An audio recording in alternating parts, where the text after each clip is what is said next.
آگ کے سمندر سے گزر کر ہمارے امیدواران جو ہے اس پروسیس میں حصہ لے رہے ہیں، تو کیا اس کو آپ لیول پلینگ فیلڈ اور شفاف الیکشن کروائیں گے؟ یہ پاکستان کی تاریخ کی بدترین پری پول ریگنگ ہے جو اس میں کی جا رہی ہے، جس میں اس سے گزر کر ہمارے امیدواران کو پیا جاتا ہے۔ میرے بیٹے کو انہوں نے، جو کہ NA 127 کا امیدوار لاہور سے تھا، اس کو گرفتار کر لیا گیا، اور اس کو گرفتار کر کے چودھری اعتزاز حسن صاحب اس لیے نہ آ سکے کیونکہ یہ اس میں میرے وکیل تھے۔ یہاں تو میں ان کا وکیل ہوں نا، میں پٹیشنر تھا اور یہ وکیل تھے۔ میں نے اپنے بیٹے خرم لطیف کھوسا جو ایڈوکیٹ سپریم کورٹ ہے، اس کی محبوسی کے بارے میں ریٹ کی تھی، اور اس کو جو ہے مزنگ تھانے نے گرفتار کر لیا تھا، اور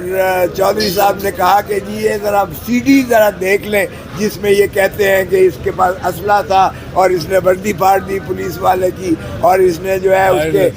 وائرلیس سیٹ جو ہے چھین لیے، اور دہشت گردی کا پرچہ کر دیا میرے بیٹے پر، اور ساتھ ہی اس پر جو ہے ڈکیتی کا پرچہ کر دیا کہ انہوں نے وائرلیس ڈاکہ مارا ہے، اور ساتھ ہی 353 اور 186 کے کار سرکار میں مداخلت کی ہے، اور 20 نامعلوم وکیل کو ابھی نام کے جو آئے گا اس کو بھی گرفتار کر لیں گے۔ تو جب چودھری صاحب نے وہ CD کا ذکر کیا، انہوں نے کہا دکھائیں CD، دیکھی گئی، اس میں نہ کوئی وردی پھاڑنے کا تھا، نہ کسی اسلحے کا ذکر تھا، نہ وائرلیس چھیننے کا ذکر تھا۔ انہوں نے کہا بھائی اس سے کوئی جرم بنتا ہے، اس کے علاوہ کوئی شواہد ہے آپ کے پاس؟ ان کے پاس کوئی CD نہ تھی، کیونکہ یہ ہائی کورٹ کے باہر میرا دفتر ہے لاہور میں، اور میرے دفتر کے اندر یہ جو برانڈا ہے سامنے جہاں پہنچ ہے، وہاں پولیس والوں نے آ کر کوشش کی تھی ہراساں کرنے کی میرے بیٹے اور میرے بیٹے کے جو کلائنٹ تھے، اس پر جو ہے انہوں نے اس وقت ہی جا کر باقر نقوی صاحب کو شکایت بھی کی تھی عدالت میں 29 تاریخ کی، اور یہ 31 کو یعنی انہوں نے پرچہ درج کرتے اندر کیا، اور کل جو ہے لاہور ہائی کورٹ نے اس کو نہ صرف مخلصی دلائی بلکہ اس کیس کو ہی انہوں نے کہا یہ بددیانتی پر مبنی ہے، اور اس کو کلعدم کر کے اور اس کو غیر قانونی کیا، اور جج صاحب نے کہا کہ یہ ٹرنر روڈ تو ہائی کورٹ کا حصہ ہے، آئندہ اگر آپ نے کسی وکیل کو اس طرح سے آ کر ٹرنر روڈ سے یا کہیں سے گرفتار کیا یا ہراساں کیا تو پھر آپ کے خلاف کارروائی ہوگی، اس تھانے دار کو کہا۔ تو اس طرح سے وہ پولیس جو وہاں ایک بے لامتناہی ہائی کورٹ کو بھی گھیر کے کھڑی ہوئی تھی، اور ٹرنر روڈ پہ سارے وکلاء کے دفتروں کا گھیراؤ کیا ہوا تھا تاکہ یہ اپیلیں نہ دائر کر سکیں جو خارج کرنے کے کاغذات نامزدگی کے اخراج کی اپیلیں ہائی کورٹ کے ٹرائبیونل مقرر ہوئے ہیں۔ تو ان ساروں کو مانع کرنے کے لیے یہ ایک اور حربہ تھا جو کہ وہاں استعمال کیا گیا، جسے لاہور ہائی کورٹ نے کل اس کا کلا کما کیا اور کیا۔ تو آج یہ جو ڈس اپیئرڈ پرسنس کے بارے میں آمنہ جنجوا صاحب نے بھی کیا ہوا تھا، جن کے خامند کو بمے ان کے ایک دوست کے جب وہ ٹریول کرنے کے لیے جا رہے تھے تو ان کو راستے میں ان کو بھی غائب کر دیا گیا، اغوا کر لیا گیا یا ڈس اپیئر ہو گئے۔ آج تک وہ بھی بیچاری بلک رہی ہے، اور ہے ہماری نہ صرف یہ تھی، چودھری صاحب نے مثالیں دی کہ یہ ایک پیٹرن بن گیا ہے۔ کیا یہ ایک نئی اسٹیٹ پالیسی ہے؟ کیونکہ جنرل پرویز مشرف نے اپنی کتاب لائن آف فائر میں اس نے تسلیم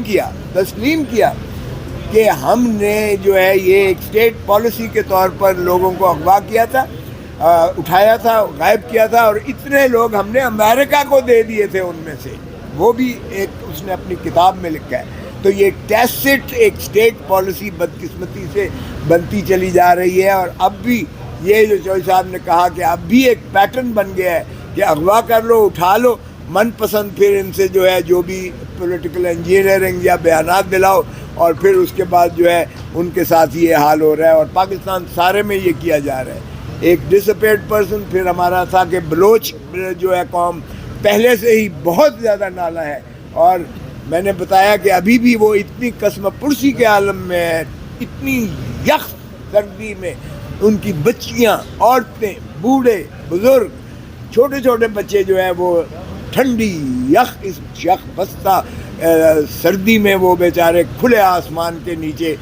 کئی دنوں سے، کیا کئی ہفتوں سے بیچارے یہاں قسم پرسی کے عالم میں ہیں، اور اپنی تصویریں اپنے پیاروں کی لے کر وہ بیٹھے ہوئے ہیں کہ یہ میرا بیٹا، یہ میرا بھائی، یہ میرا خامند، یہ میرا باپ، یہ کب سے مسنگ ہے اور کئی سال سے ان کا پتہ نہیں ہے۔ ریاست چودھری صاحب کہا کرتے تھے ماں جیسی ہوتی ہے، تو کیا ماں اس طرح کسی کو غائب کر کے اور کیا بلکتا چھوڑتی ہے ان بچوں کو یا ان کے عزیز و اقارب کو؟ تو باہر کیا اس پہ اٹارنی جنرل کو کہا گیا ہے کہ یہ جو کمیشن بنا ہوا ہے، جو مدتوں سے کمیشن سپریم کورٹ کے ججز کے برابر کی تنخواہیں لے رہا ہے، اور جو اتنا بڑا ایک سیکریٹریٹ بنایا ہوا ہے جس میں غریب عوام کے ٹیکسوں سے پیسے جو ہے وہ اس کے اخراجات پر جا رہے ہیں، نہ صرف ان جو کمیشن کے ممبرز بنے ہوئے ہیں اور یہاں جو چیئرمین صاحب ہیں ان کے پیسے تنخواہ سپریم کورٹ کے یعنی ججز کے برابر تنخواہیں اور ان کو مراعات ملی ہوئی ہیں سال سے۔ تو کیا کارکردگی ہے، یہ بھی چودھری صاحب کی پٹیشن میں ہے کہ ان سے ذرا حساب لیجئے گا۔ اور ساتھ ہی ہماری نالش تھی کہ ایک سپریم کورٹ کے سٹنگ جج کی سربراہی میں جن کے 2 سال کم از کم سپر اینویشن سے کے اندر ہوں، باقی ہوں، وہ ان کو مقرر کیا جائے اور اس میں سپریم کورٹ بار کا صدر ہو، اس میں پاکستان بار کونسل کا چیئرمین ہو، یہ سارے صدور ہوں ہائی کورٹ بار ایسوسی ایشن کے، انسانی حقوق ہیومن رائٹس کمیشن کی، پی ایف یو جے کے اور دیگر جو ہے وہ اکابرین پر ایک کمیشن بنایا جائے جو ان چیزوں کا احاطہ کر کے اور ان کی جو ہے قسم پرسی میں ان کی بات پوچھ کرائے۔ اٹارنی جنرل کو اب حکم دیا گیا ہے کہ آپ بتائیں جو پروڈکشن آرڈر 700 سے زیادہ کمیشن نے پروڈکشن آرڈرز کیے ہیں، ان پر کیا کارروائی ہوئی ہے؟ آمنہ جنجوعہ صاحبہ کا کہنا تھا کہ کوئی ایسی اس پر کارروائی نہیں تھی۔